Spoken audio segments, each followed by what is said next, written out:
She didn't share a photo from a premiere. She didn't share a behind-the-scenes moment from the set. She didn't talk about his most famous scenes or his most celebrated performances.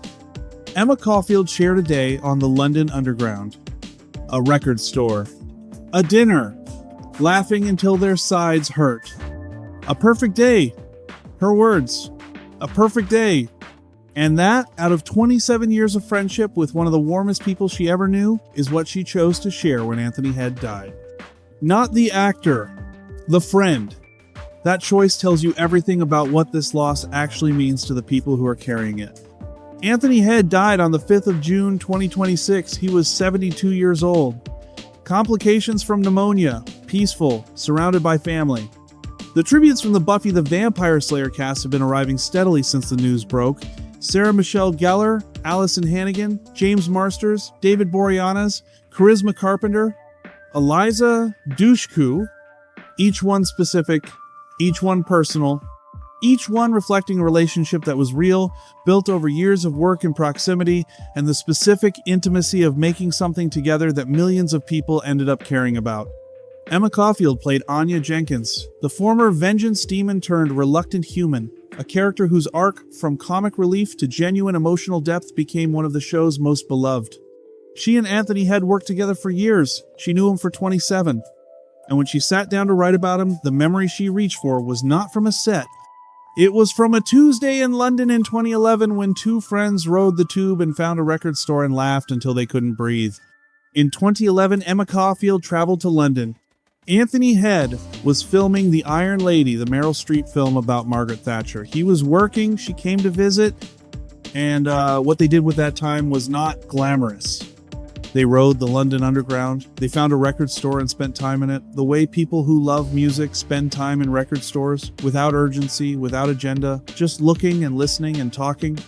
They had dinner. They laughed until their sides hurt. Caulfield called it a perfect day. Not a perfect industry day, not a perfect networking opportunity, not a perfect content moment, a perfect day. The kind that exists entirely in the present tense and leaves a specific kind of mark, the kind you can still feel years later when the person you shared it with is gone. That memory, chosen above everything else from 27 years of friendship, tells you what kind of person Anthony Head was to the people who loved him. He was someone you wanted to spend an unscheduled Tuesday with. Someone whose company made an ordinary day feel like something worth remembering for the rest of your life. Emma Caulfield was specific about something in her tribute that the other cast members also touched on, but that she articulated with particular clarity. Anthony Head was not just kind in the way that pleasant people are kind. He was wise, and he was present for people when it mattered. She described him as a vital emotional guide during difficult chapters of her personal life, not a co-star who was nice on set. A person who showed up genuinely, consistently over nearly 3 decades of friendship. That is a specific kind of relationship, the kind that does not develop from proximity alone.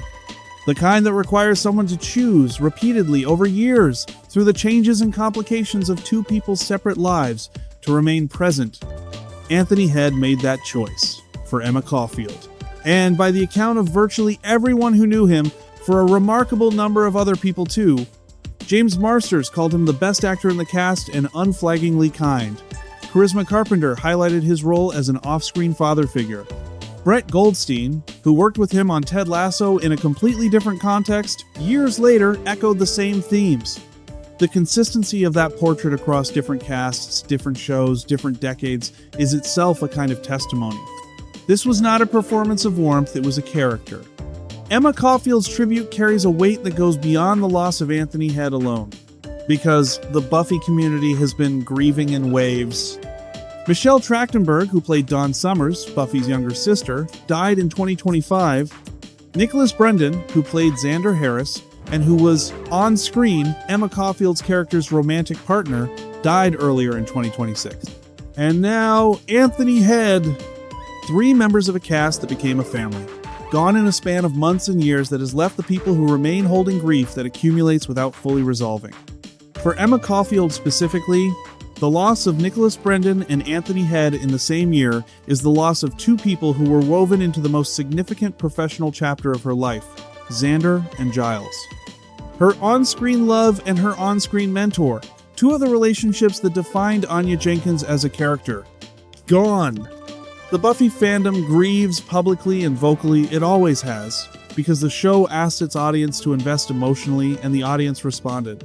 But the grief inside the cast is something different. It is the grief of people who actually knew these people, who rode the tube with them, who sat across from them at dinner tables, who laughed until their sides hurt. Here is what Emma Caulfield's tribute does that the others don't quite do in the same way. It makes the friendship visible in the most ordinary possible terms. A record store, a meal, a laugh. Not a grand gesture, not a defining professional moment, not a scene from a show that millions of people watched. Just two people who liked each other genuinely, simply, across 27 years, spending time together in the way that friends spend time together when they have the gift of an unscheduled day. That image, Caulfield and Head on the London Underground, probably talking about music, probably laughing about something entirely unrelated to Sunnydale or television or any of it, is the most humanizing portrait of Anthony Head that any tribute has offered, because it places him outside the frame entirely. Not Giles, not the actor, not the beloved co-star, just Tony, her friend, the kind and wise person who showed up for her during the difficult chapters and laughed with her during the easy ones. And now he is gone, and the perfect days are over. And all she has, all any of them have, is the memory of what it felt like to be in the room with him. The Buffy cast has not gathered publicly since Anthony Head's death in the same way they gathered for other milestones. Whether a memorial or reunion of some kind takes shape, whether the cast finds a way to mark this loss together, publicly or privately, remains to be seen. These are people who have maintained real relationships for nearly 30 years. How they grieve together is their own. The show itself, its legacy, its rewatchability, the ongoing cultural conversation about its significance continues. New generations find it, the fandom remains active and vocal. But the cast that made it is smaller now. The people who were actually there, who built those characters, who formed those friendships, who had those perfect days in London, there are fewer of them. Each loss changes the shape of what remains. And the shape right now for Emma Caulfield and Sarah Michelle Gellar and Allison Hannigan and the rest is the shape of a family that has lost too many people too quickly. Anthony Head played a father figure on television for 7 seasons. He was, by every account, a father figure off camera too. For the young actors who needed one, for the friends who needed guidance through difficult seasons, for the person who came to visit him on a film set in London and ended up having the best day. Emma Caulfield has known a lot of people in 27 years of a public life. She chose to remember Anthony Head on the tube, in a record store, at a dinner table, laughing. That is the tribute of someone who understood what they had, who valued it not for what it meant professionally, but for what it meant personally. Who knows, now that it is gone, that a perfect day is only perfect because of who you share it with. The Buffy cast is grieving. The fandom is grieving. And somewhere in the specific memory of a Tuesday in London, a day that had no particular significance until the person who shared it was gone, Emma Caulfield is carrying something that no one else can carry for her.